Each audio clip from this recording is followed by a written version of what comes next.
Hello, everyone. Today I'll be discussing the article I've been working on during my time here at Oxford. It's tentatively titled Sifting Through Heavy Sand, Jewish Memory and Soviet Identity. Now here are the central questions I'll be addressing in this talk. First, what made Anatoly Rybakov's novel Heavy Sand, which was published in 1978, both controversial and simultaneously kosher enough to be published via Gosizdat, that is, through state-sanctioned channels? Second, why do scholars dismiss the novel as being of little importance to the Jewish literary canon? What do I consider to be a more generative way of thinking about this book? Third, what are some of the different ways Jewishness can manifest in writing?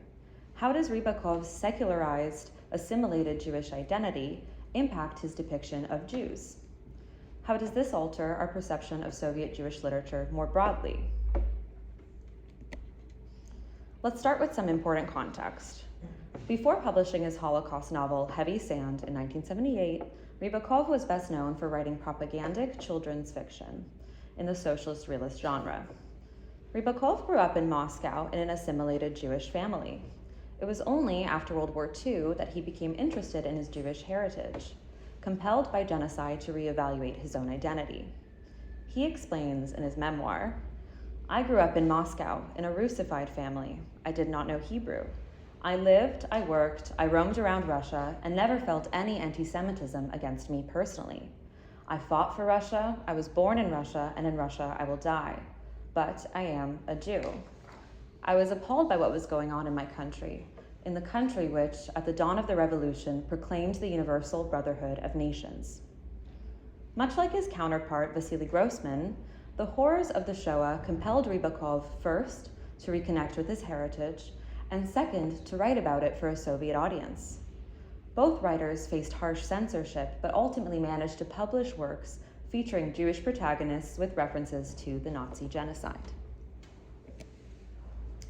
In Rybakov's case, as in the case of many other writers, this was made possible only after a long and painful process. While state anti-Semitism ebbed and flowed throughout the Soviet century, it was at an all-time high by the late 1970s, especially in the literary sphere. Rybakov first offered his manuscript, initially titled Rachel, to Novi Mir, where he received an official rejection letter in June of 1977. "Unfortunately, we are forced to return your novel," the letter read, followed by what Rybakov describes as an aggressive monologue from the editor, who blamed the author for writing an impossible work. Rybakov then approached Druzhba Narodov, a journal with an ostensible focus on national themes, only to be dismissed even more categorically. They told him, "After all, not only Jews suffered in the war, but other nationalities as well." It was Oktyabr that ultimately agreed to publish the novel on the condition of sweeping ideological edits. The editorial conclusion, reproduced in Rybakov's memoir, is bleak. References to Stalin, Molotov, and the political trials of the 30s were to be entirely eliminated. The heroine Rachel's final speech needed to be directed not to Jewish people, but to all of mankind. Rybakov records the logic of the process bitterly. He describes, "All other points were of the same type. Remove, take off, replace, write not Jews, but people in general." Lyova Rakhlenko, a character originally executed as an enemy of the people, had to be assigned a different death. Anti-Semitic flyers, citing Dostoevsky, had to be replaced with flyers quoting Norwegian writer Knut Hamsun. The city of Zurich, where the character Jacob was born, was deemed suspiciously Western and had to be swapped out for another, Basel. In one absurd confrontation with a Soviet official, Rybakov was accused of writing a Zionist novel because of its reference to Basel, where the first Zionist Congress took place. Rybakov laid the previous complaint on the official's desk and asked, "There was Zurich, it was proposed I change it to Basel. What do you order me to change it to for a third time?"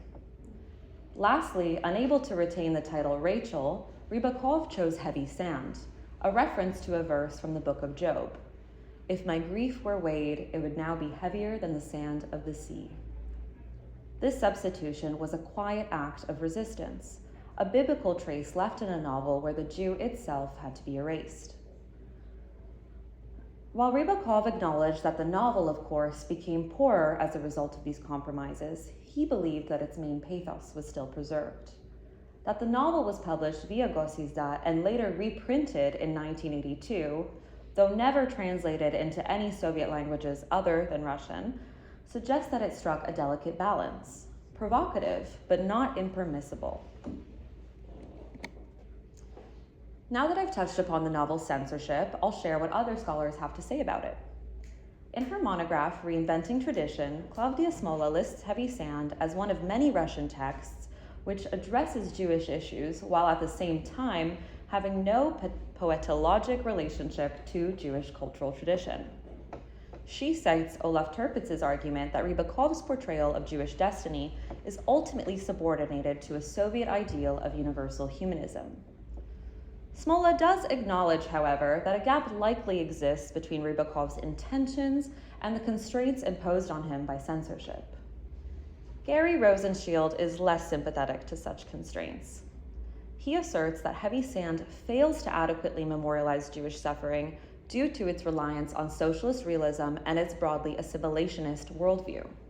He acknowledges that censorship may have impacted Rebekah's aesthetic choices, but still feels that overall the text is unsuccessful in offering a fresh perspective on Soviet Jewry.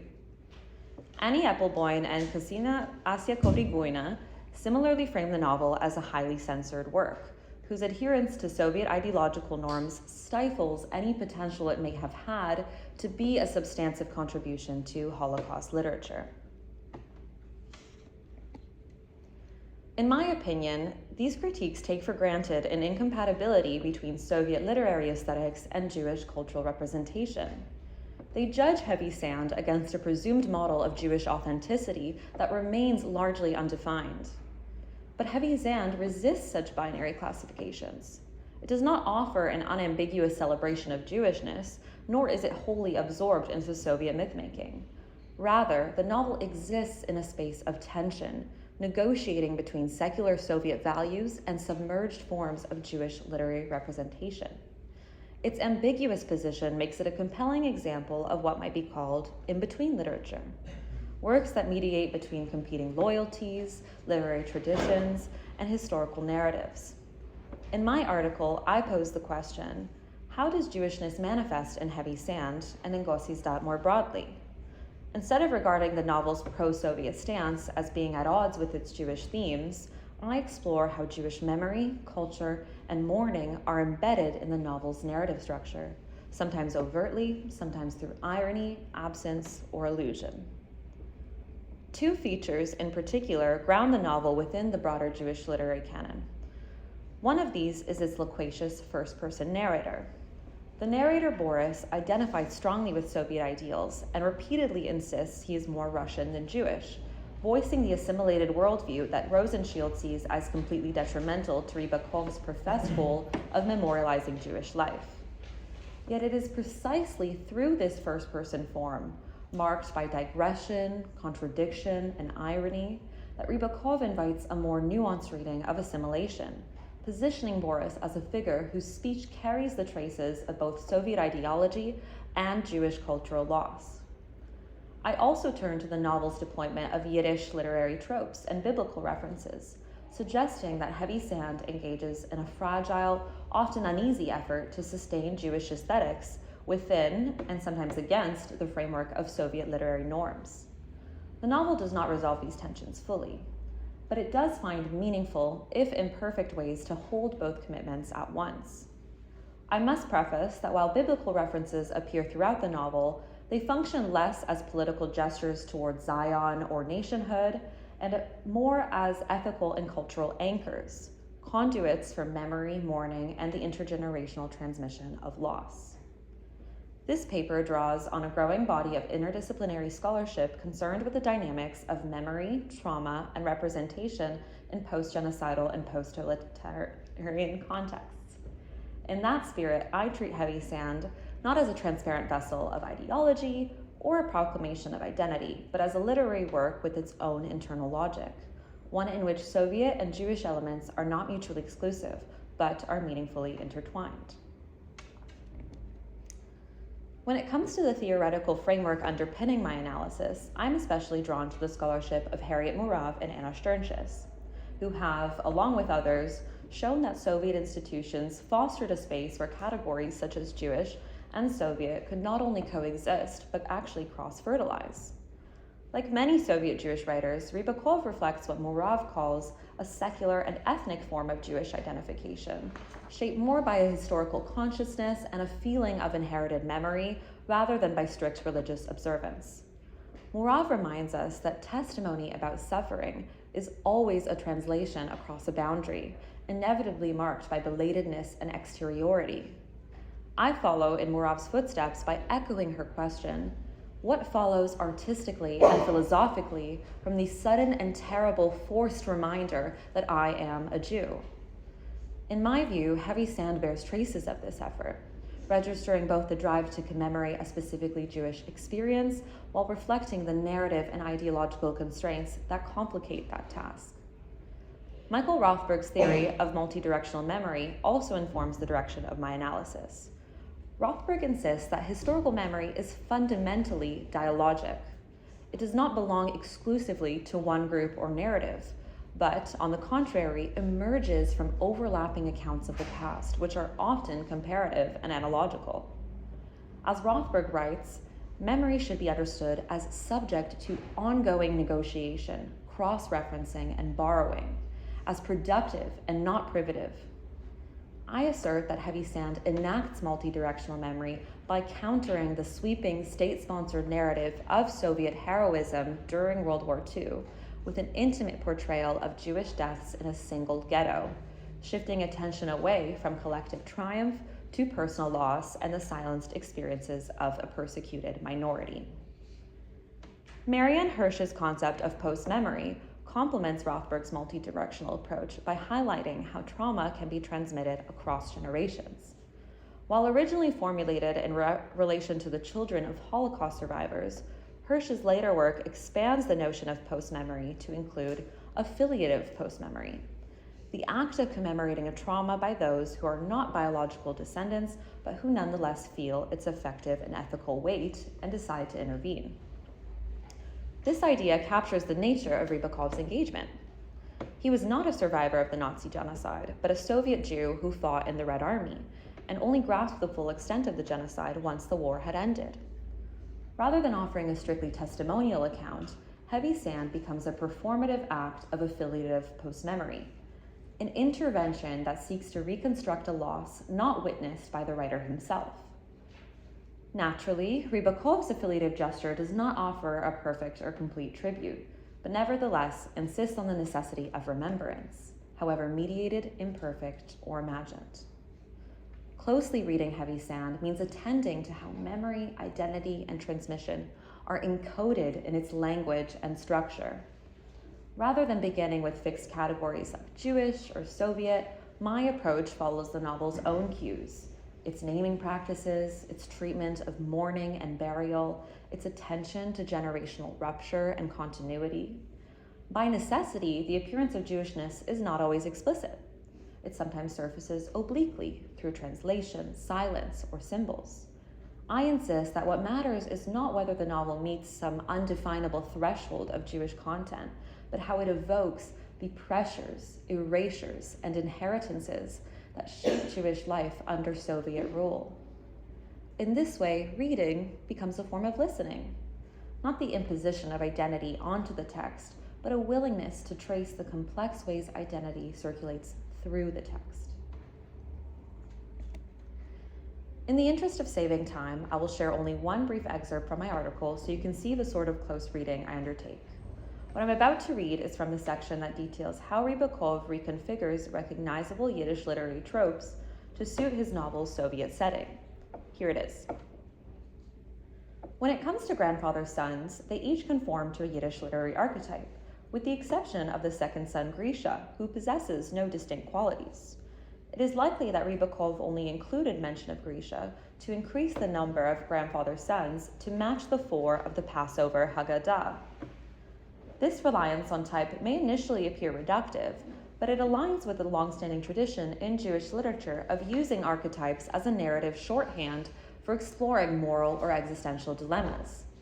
In Isaac Babel's writing, for instance, the use of flattened or caricatured Jewish figures serves not to mock them, but to reflect a world where identity is reduced under pressure, whether from external violence or internal dissonance. Similarly, grandfather's sons do not break out of their roles, adding a fatalistic edge to the family saga that mirrors the rigid determinism of Vladimir Jabotinsky's novel, The Five, which was published in 1936. Whether or not The Five served as a conscious intertext, Heavy Sand shares its concern with the constraints and disintegration of a modern Jewish family, mediated through the lens of literary type. For example, grandfather's third son, Lazar, is introduced as a classic Luftmensch, which in Yiddish translates to man of the air, and denotes an impractical person, a dreamer untethered from worldly concerns. The narrator Boris describes, a dreamer, impractical, a philosopher, Lazar was the only Rechlenko with short sight, which no doubt he got from all the reading he did as a child, even at night. He used to climb onto the stove, light the kerosene lamp, and read all night. As a result, he wore a pince-nez and passed as an educated man, though he was widely read rather than educated, and widely read in an unsystematic way, reading anything that came into his hands. Unlike the rest of his family, including the women who provide free physical labor, Lazar contributes nothing whatsoever to the Rechlenko household. Even Jacob, a foreigner, fares better than Lazar, earning an income working whatever job he can find. The narrator's lofty descriptors conform to how the Luftmensch trope often attributes aesthetic and poetic value to poverty and meaningless economic activity. While the narrator calls Lazar a dreamer and a philosopher, he goes on to specify that it is his uncle's laziness and not any superior intelligence which makes him unfit for work in the shtetl. Indeed, the haphazard, compulsive way in which Lazar reads suggests that he uses books not as a means of bettering himself, but as an escape from the daily concerns of shtetl life. That Lazar is short-sighted is likely no coincidence either. Blindness is the most recognizable marker of Jewishness in medieval Christian art, particularly in the motif of ecclesia and synagoga, where ecclesia, representing the church, is shown as a triumphant woman holding a cross or a chalice, while synagoga, representing Judaism, is shown as a defeated, blindfolded woman. Notably, the most famous Luftmensch character is Menahem Mendel, featured in stories written by writer Shalom Aleichem.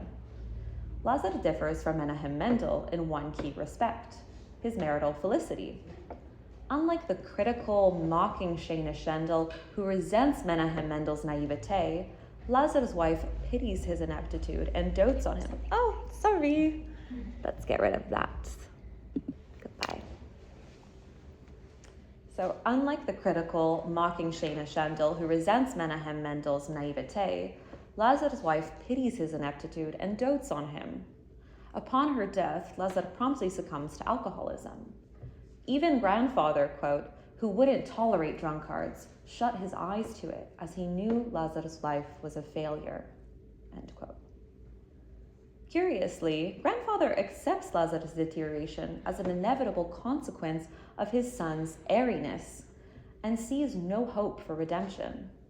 In this fashion, Rebekah takes the recognizable aspects of the Luftmensch and showcases how unsuitable such a personality type is for Soviet life, where unemployment is insupportable on economic and moral levels alike.